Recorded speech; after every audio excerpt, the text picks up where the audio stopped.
Podcasts on UNC-TV.org are made possible through the financial contributions of viewers like you, who invite you to join them in supporting UNC-TV.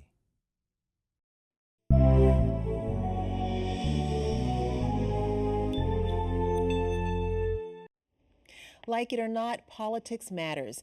In our second discussion on politics and the way we live, we look at how the recently passed state budget and current public policy decisions are impacting public education. That's next on Black Issues Forum.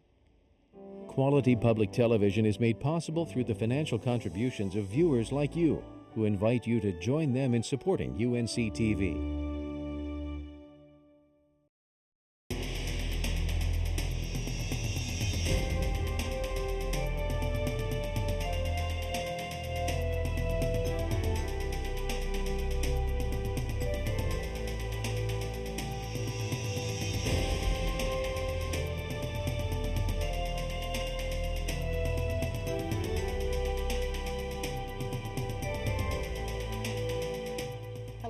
Welcome to Black Issues Forum. I'm Deborah Holt-Noel.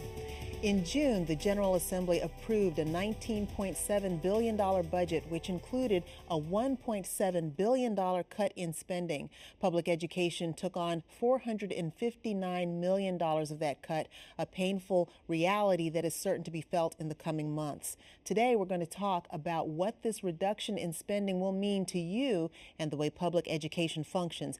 And we'll look at some other legislation that's affecting public education and you. As a matter of disclosure, we note that 40% of UNC-TV's funding is appropriated through the General Assembly.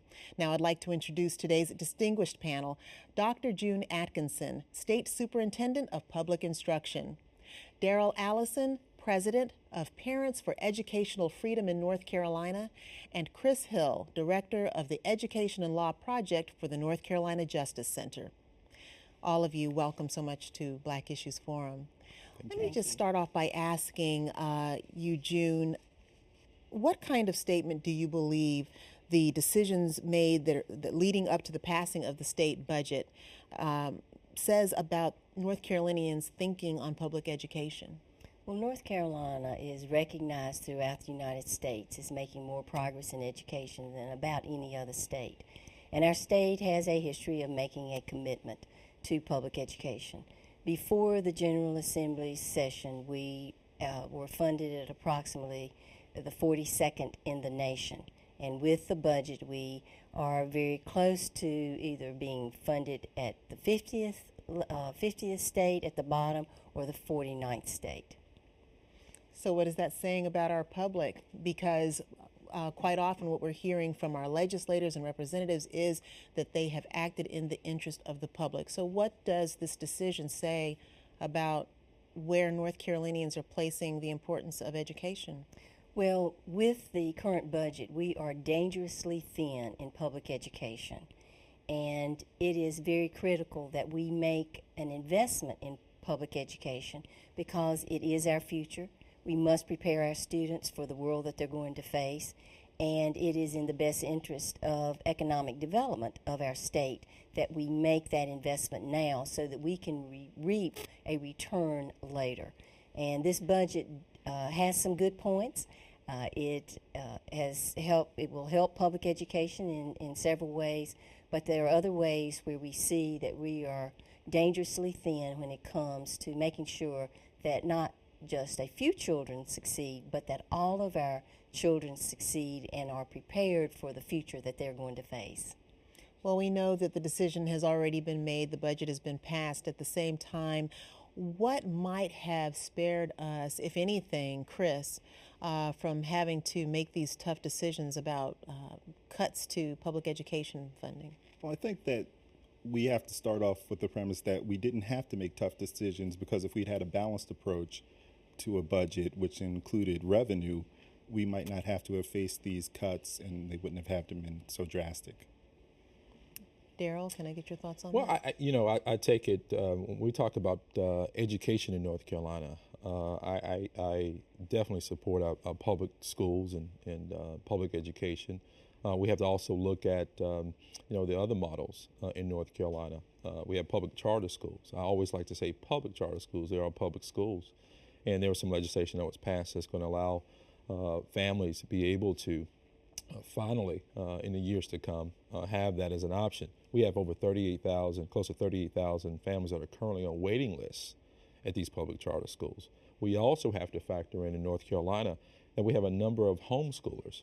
We have over 38,000 families that homeschool approximately 80,000 children in North Carolina. And last but not least, we have fine non-public schools. We have nearly 700 private schools in North Carolina that educate over 100,000. And when we look at the budget and we talk about making these hard education cuts, think about how much havoc and fear, right, for these homeschoolers, these private schools, and these charter schools that say, hey, we're going to allow these kids to go back to the traditional public schools. And so in a lot of ways, we talk about education. We need to not only talk about our traditional public education, but also those non-traditional public education, because in a lot of ways, we are in partnership. We are in partnership.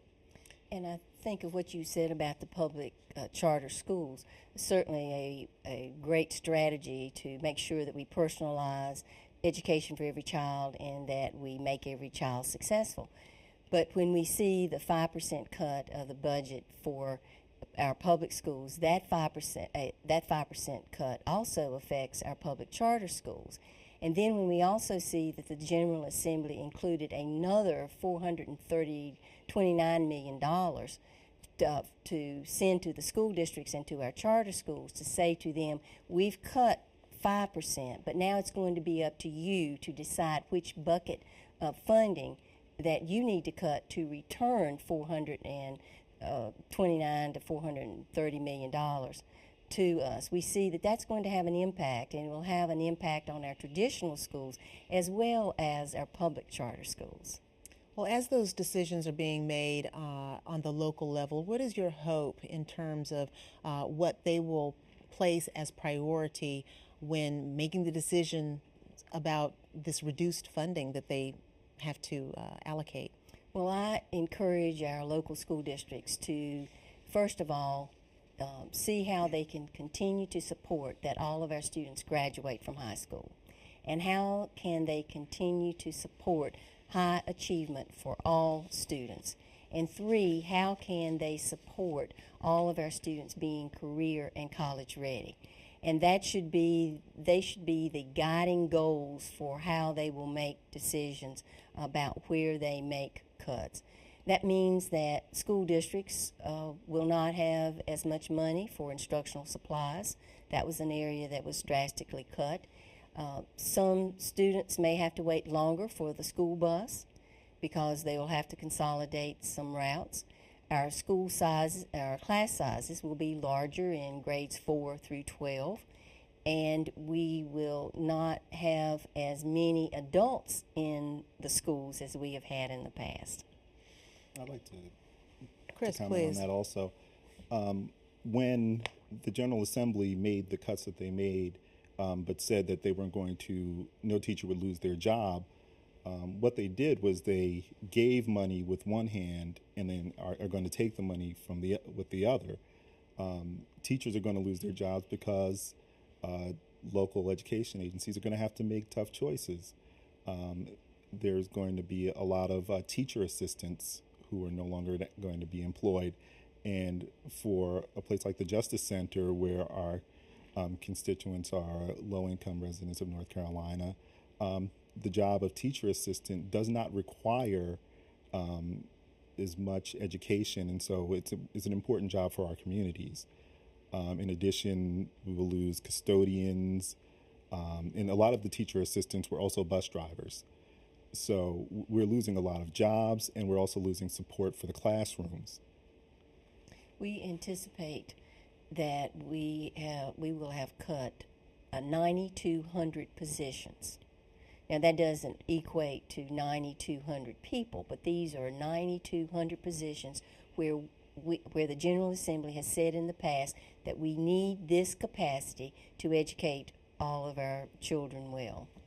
I think it's important that what is being experienced here in the North Carolina General Assembly is no different than what families, mamas and daddies are having to do in the state. At the end of the day, we're in a tough economic time, and to be honest with you, I don't know when things are going to get rosier here. I think we're in for a tough time here moving forward. And with that in mind, in our organization, we really truly believe in the idea of parental choice. We think there's a real value when parents have some more say-so in how best to educate their children, whether it's traditional or non-traditional.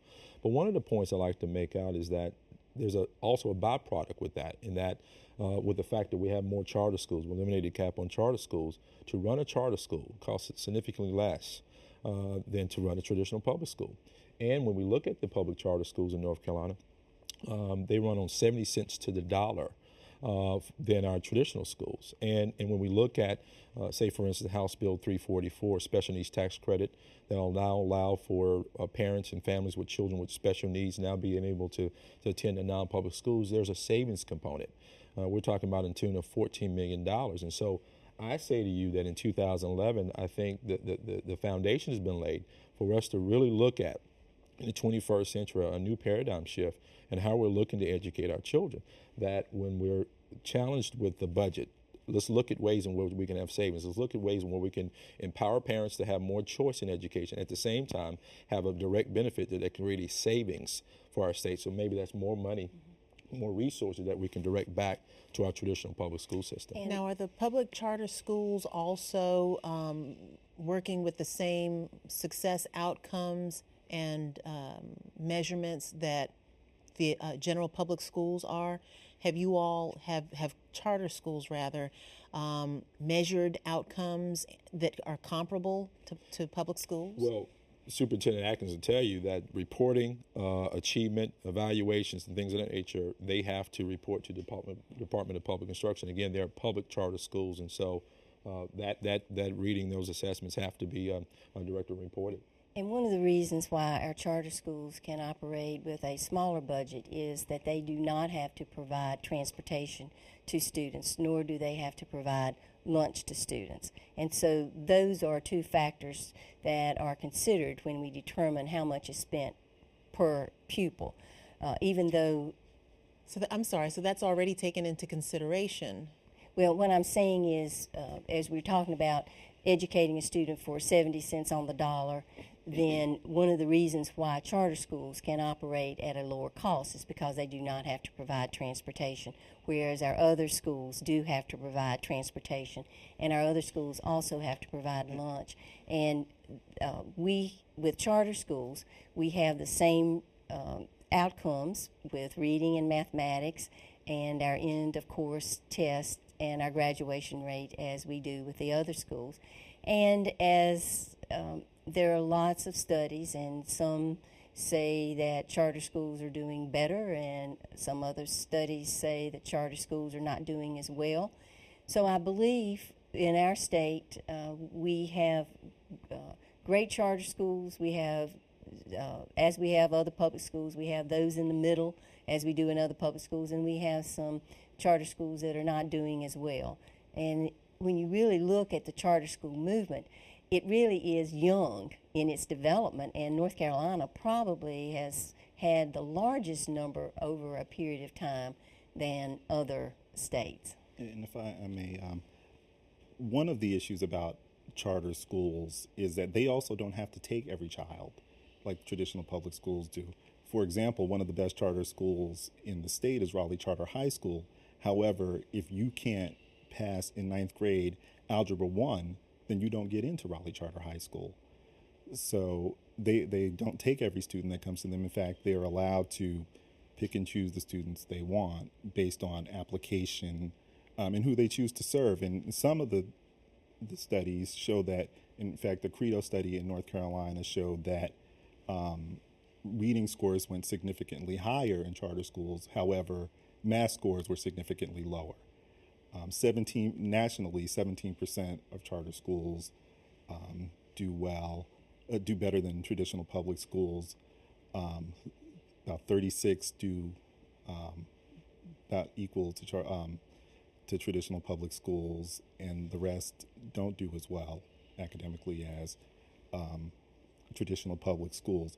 But the thing that we also have to remember is that when we lifted the cap, we put an incredible strain on what the Department of Public Instruction will do, because their Office of Charter Schools only has a staff of 3, and it's going to be hard to get people out there to provide the oversight that the charter schools will need to see, even if they are the laboratories of innovation that they claim to be. My hope is that, I appreciate that, Chris, but my hope is that as the charter schools grow across the state, we're in close contact with the Office of Charter School. I mean, we're talking about a year or two from when we'll see 15 to 20 more charter schools come on the scene. I do believe that we'll have adequate staff to measure that. But Chris brings up a point that I've heard him bring up before. He cited Raleigh Charter School. This is very clear. Public charter schools cannot discriminate. If they have capacity and if they have seats, they have to take on those children. And you cited Raleigh Charter School, but we have a traditional public school here in Durham, the North Carolina School of Math and Science. I know of a number of families who apply to that school and a number of families who fail to get accepted.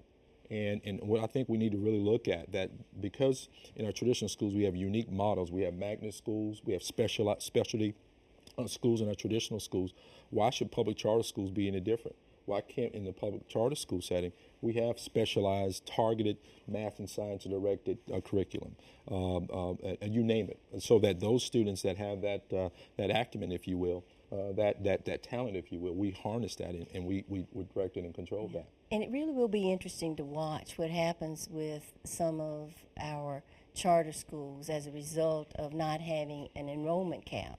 Because now I know that there are charter schools who really don't have any openings at all, because children of siblings and children of people who may have graduated from that charter school or have first priority, and that's a part of the legislation. So it'll be interesting to watch what happens with the cap being raised as to whether we will have the diversity that you're talking about in our charter schools. I also anticipate that our local boards of education will be moving toward more charter schools that will be under the purview of the local board of education.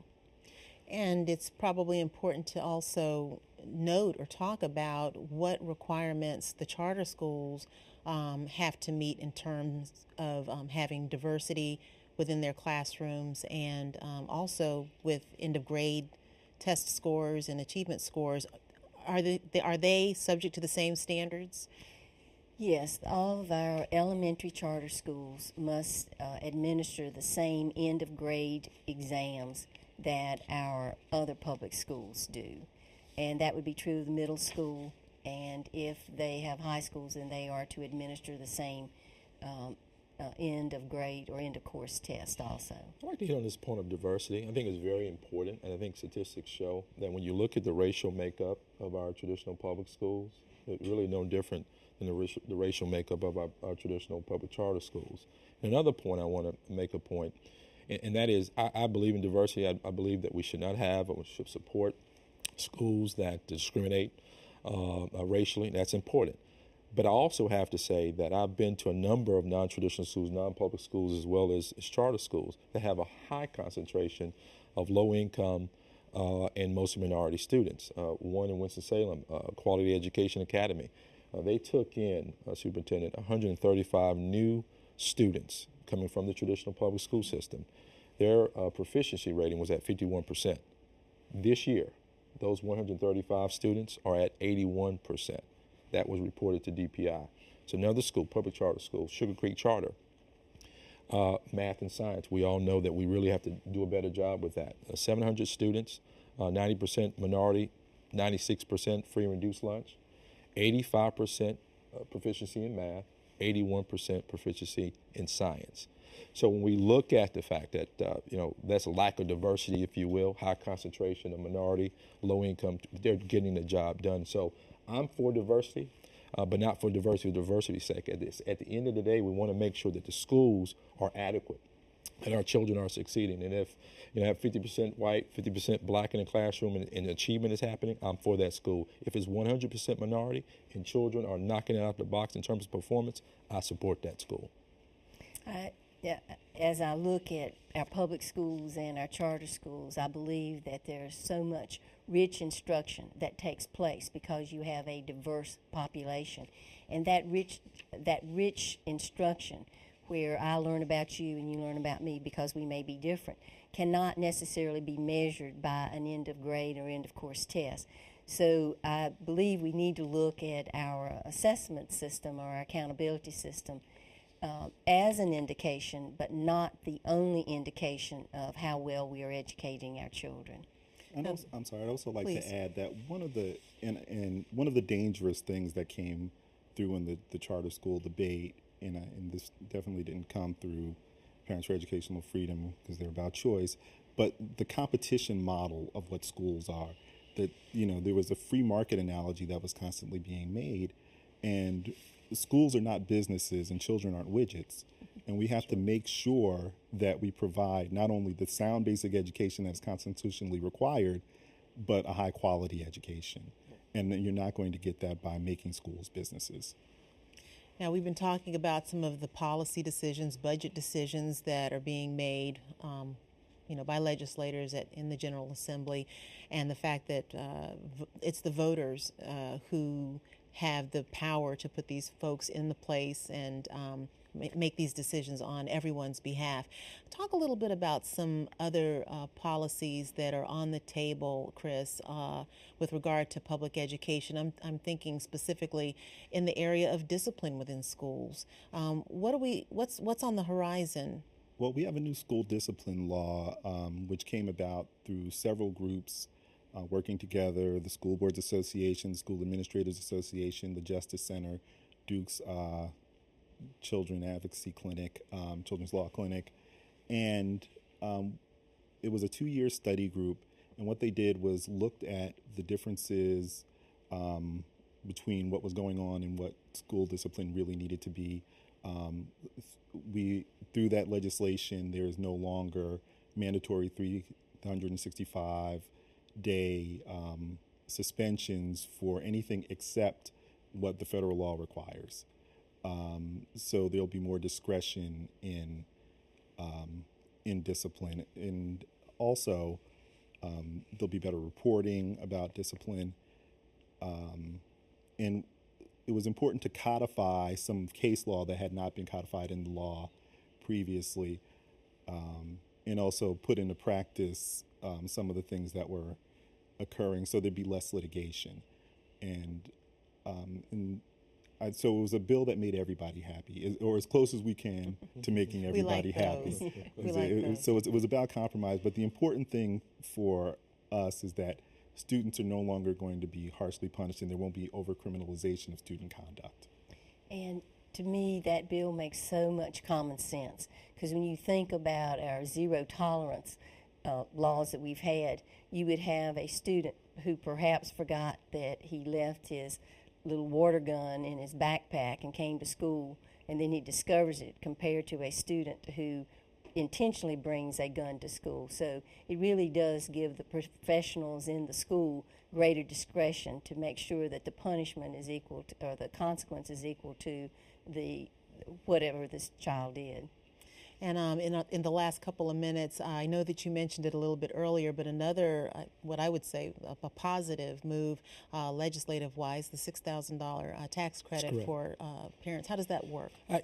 For children with disabilities, they have to be in the traditional school setting. And in that traditional school setting, they have to get their IEP. They'll be labeled child with disabilities, to the point where if that family feels like, and the school feels like, that child is not adequately being educated, given the uniqueness of their disability, autism, etc., they'll be able to apply or enroll into a private school and get up to a $6,000 tax credit.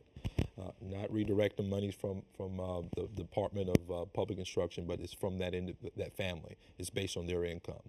And so they get a $6,000 credit. And I think that's really important. Again, we have 700 private schools in North Carolina, more than charter schools. And they're doing a good job.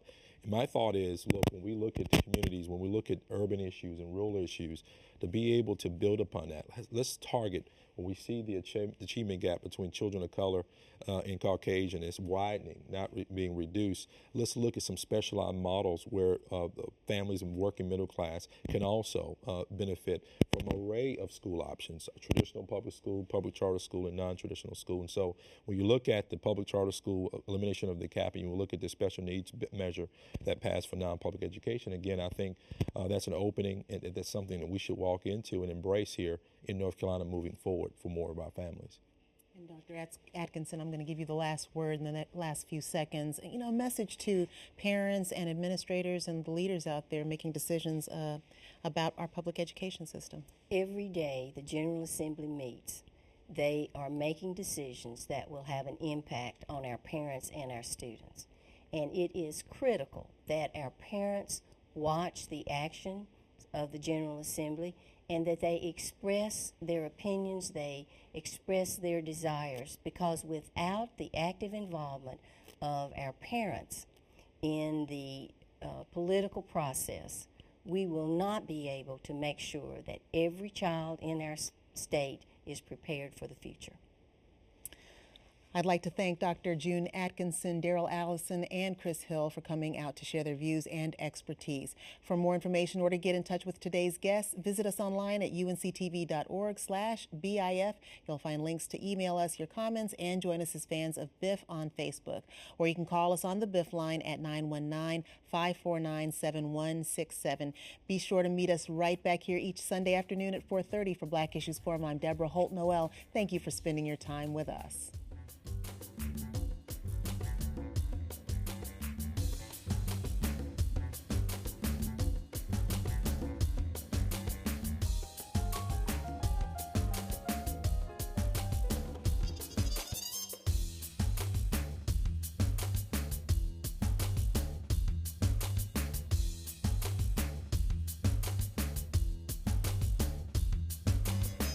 Quality public television is made possible through the financial contributions of viewers like you, who invite you to join them in supporting UNC-TV.